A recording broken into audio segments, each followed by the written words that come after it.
کھا لیتا تو عیسائی سنی بھوکے ہے نہیں، اور عیسائی کھا لیتا تو سنی اور یہودی بھوکے۔ بڑے پریشان، کیا کیا جائے، تینوں ساتھ میں تھے تو کہا بھی کیا کیا جائے، حلوہ تو اتنا ہے کہ ایک ہی بندے کا پیٹ بھر پائے گا۔ تو سنی نے کہا ایسا کرتے ہیں، سو جاتے ہیں، جو اچھا خواب دیکھ لے گا حلوہ وہی کھا لے گا، دیکھ لے گا حلوہ وہی کھائے گا۔ کہا فیصلہ تو اچھا ہے، مشورہ اچھا ہے، چلو سو جاؤ۔ اب سارے سو گئے، صبح کو آنکھ کھلی تو عیسائی سے پوچھا گیا بھائی بتا تم نے کیا خواب دیکھا؟ تو عیسائی کو حلوہ کھانا تھا، اس لیے سب سے بڑا جھوٹ بولا۔ کہا صاحب رات میری قسمت جاگ گئی، میرے نبی حضرت عیسیٰ تشریف لائے اور مجھے اٹھایا، اور اٹھانے کے بعد ساتھ میں آسمان پہ لے گئے۔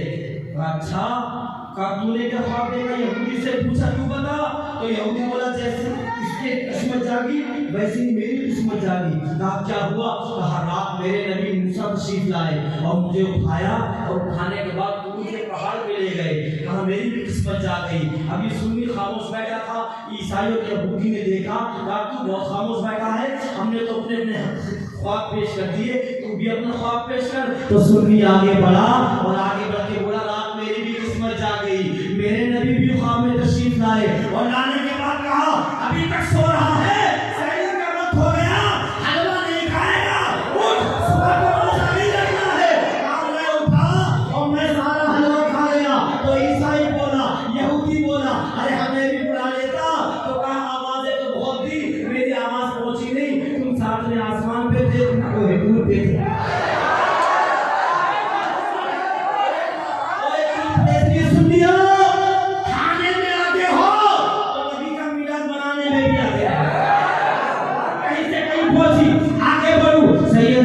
فرماتی ہے کہ جب آقا کی ولادت کا وقت قریب آیا تو 4 عورتیں آئیں، اب سنو اپنے نبی کے میلاد کی عظمت، مصطفیٰ جان رحمت کا جلوس بنانے والوں، آقا کے نام پہ پیسہ خرچ کرنے والوں، خوش نسبت ہو یار، وہ دنیا دار ہے جو دنیا دار کے نام پہ لٹاتے ہو، تم خوش نصیب ہو جو مدینے کے تاجدار کے نام پہ سبحان اللہ۔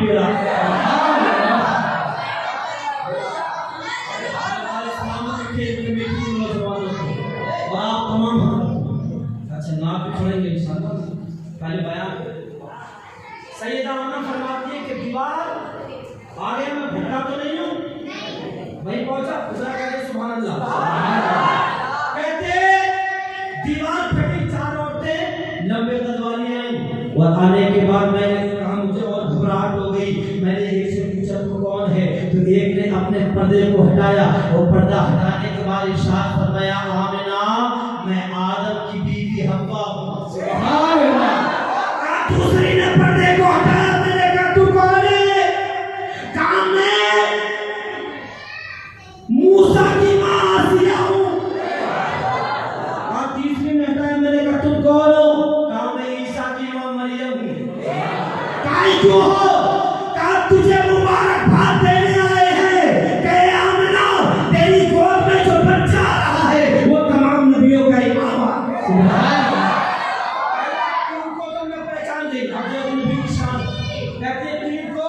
پہچان گئی، چوتھی جو عورت تھی وہ ان سے زیادہ خوبصورت، ان سے زیادہ لمبی، ایسی عورت وہ دنیا کی لگتی نہیں تھی۔ میں نے کہا تم تین کو تو میں جان گئی، یہ چوتھی کون ہے؟ تو چوتھی خدا کے بل کے بولی میں کوئی دنیا کی عورت نہیں ہوں بلکہ جنت کی حوروں کی سردارہ ہوں۔ اللہ نے آج کی رات مجھے جنت سے باہر نکال کے فرمایا اے جنت کی حوروں کی سردارہ، یہ جنت میں رہنے کا ٹائم نہیں ہے، مکے میں جا، آمنہ کے گھر جا، کیونکہ آج میرا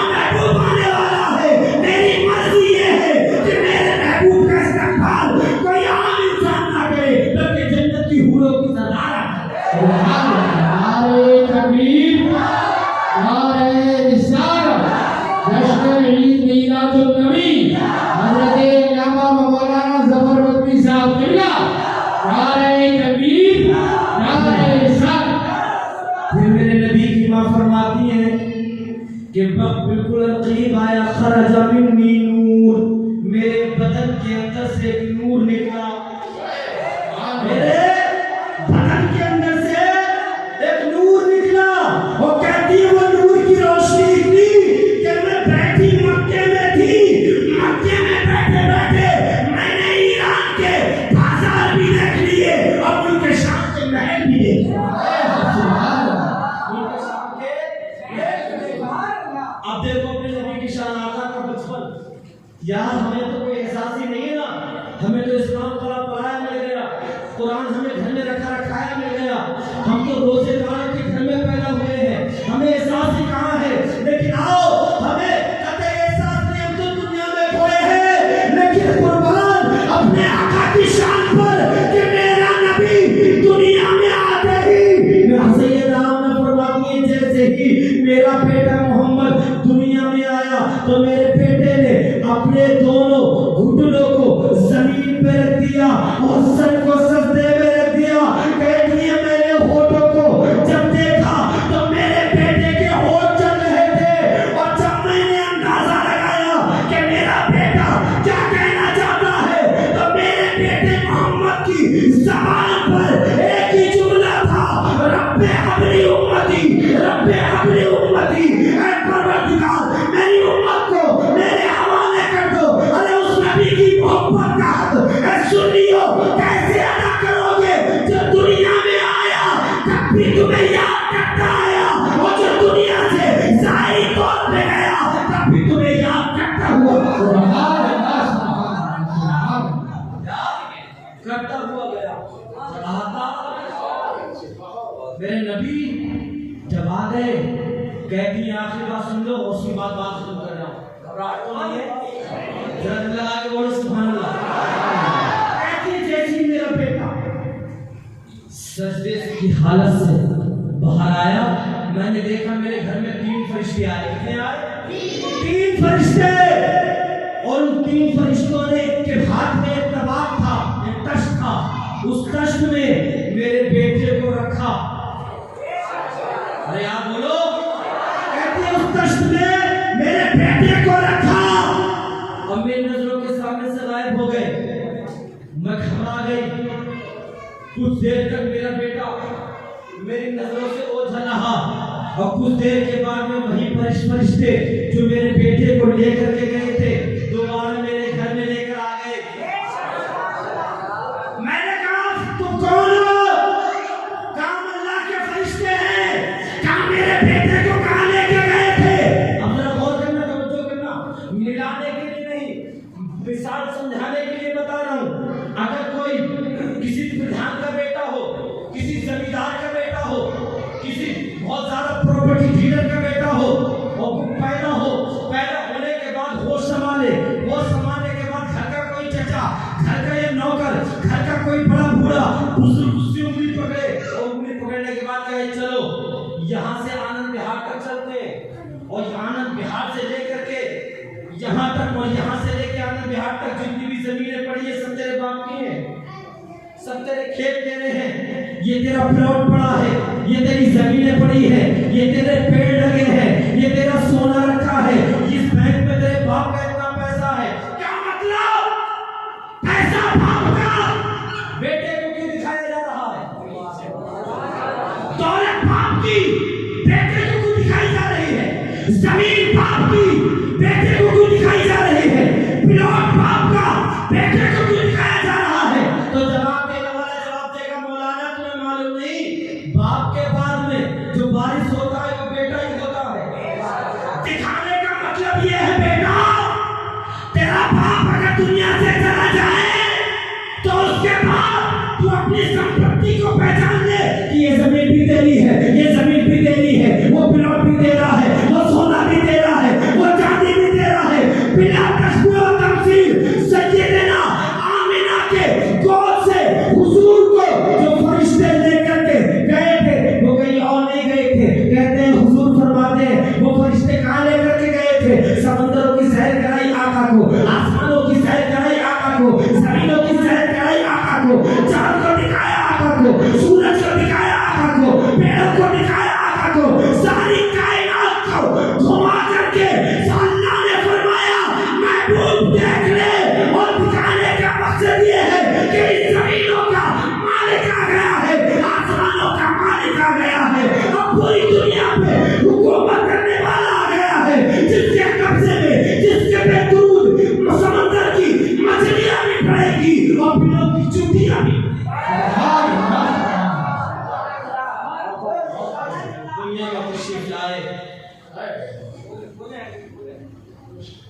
آقا دنیا میں تشریف لائے صبح صادق کے وقت 12 ربیع النور پیر کے دن میرے آقا تشریف لائے، اور یہ نبی کی آمد کا ہی صدقہ ہے جو ایک بیٹا باپ کی عظمت کو جانتا ہے۔ یہ نبی کی میلاد کی محفل اور نبی کی آمد کا صدقہ ہے جو آج ایک باپ اپنی بیٹی کی قدر کو جانتا ہے۔ آج یہ جو نعرے لگ رہے ہیں نا، بیٹی بچاؤ بیٹی پڑھاؤ، بیٹی بچاؤ بیٹی پڑھاؤ، یہ نعرہ کوئی آج کا نعرہ نہیں ہے، بڑی ذمہ داری کے ساتھ دہلی کی دھرتی پہ کہہ کے جا رہا ہوں، یہ نعرہ آج کا نعرہ نہیں ہے، بلکہ آج سے 1450 سال پہلے میرے تمہارے نبی نے، جو دنیا آج نعرہ لگاتی ہے بیٹی بچاؤ بیٹی پڑھاؤ، میرے اور تمہارے نبی اس زمانے میں تشریف لائے تھے جب ایک باپ اپنی بیٹی کو زندہ تردور کر دیا کرتا تھا،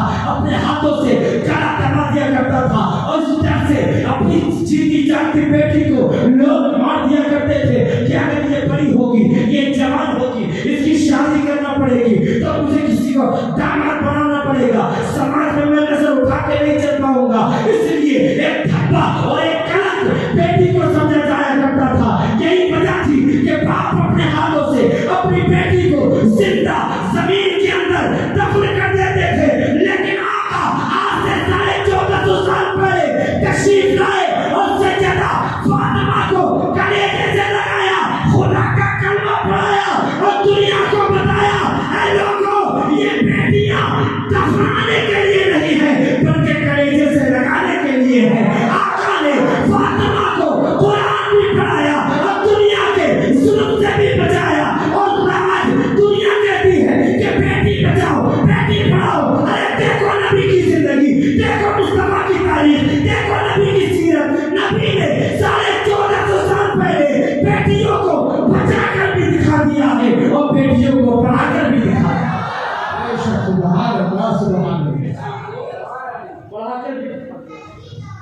اور آقا تشریف لائے، پوری دنیا میں امن و شانتی کے چراغ روشن ہو گئے۔ حضور نہ آتے تو کائنات میں کچھ نہ ہوتا۔ یہ ہندوستان کے لوگ جو آج میرے آقا پہ تانا زنی کرتے ہیں، نبی پہ انگلیاں اٹھاتے ہیں، ارے جتنا احسان مانے لوگ اس ہندوستان کے وہ کم ہے، کیونکہ یہ ہندوستان کی دھرتی، اس کی تاریخ، اس کی ہسٹری آپ پڑھیے تو آپ کو پتہ چلے گا یہی ہندوستان کی دھرتی ہے۔ یہاں پر اگر کسی عورت کا شوہر مر جایا کرتا تھا تو لوگ کہتے تھے یہ بہت بڑی منحوس عورت ہے، یہ بڑی کام کی عورت ہے، اب اس کو سماج میں رہنے کا کوئی حق نہیں ہے، لہٰذا اب اس کے شوہر کی چتا کے ساتھ اس کو زندہ جلا دیا جائے۔ یہ ہندوستان کی تاریخ ہے، قربان جاؤ نبی پہ اور احسان مانے ہندوستان کا ہر ہندوستانی جو ہندوستان میں رہتا ہے۔ آقا نے 40 سال کی بیوہ حضرت خدیجہ الکبریٰ سے نکاح کر کے دنیا کو بتایا، اے لوگوں یہ بیوہ عورتیں زندہ جلانے کے لیے نہیں ہیں بلکہ یہ عورتیں تو کلیجے سے لگانے کے لیے ہے۔ سیدہ خدیجہ الکبریٰ سے آقا نے نکاح فرمایا، ان کی عمر 40 سال کی ہے، مصطفیٰ کی جوانی کی عمر 25 سال کے کڑے نوجوان نے 40 سال کی اکیلا عورت کی عمر کی عورت سے نکاح کر کے دنیا کو بتایا کہ محمد دنیا کے اندر عورتوں کو زندہ جلانے کے لیے نہیں آیا ہے، ظلم ڈھانے کے لیے نہیں آیا ہے، بلکہ عورتوں کو ظلم سے بچانے کے لیے آیا ہے، ان کو انصاف دلانے کے لیے آیا ہے۔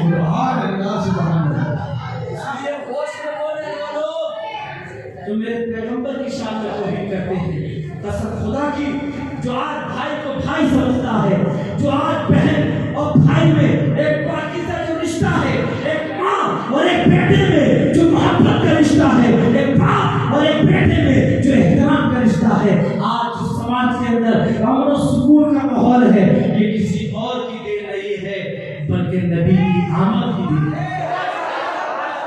ہم ہندوستان سے محبت کرتے ہیں، وہ کرنا چاہیے، اس لیے کرنا چاہیے کہ آقا نے فرمایا جس ملک میں رہتے ہو اس ملک سے محبت کیا ہے۔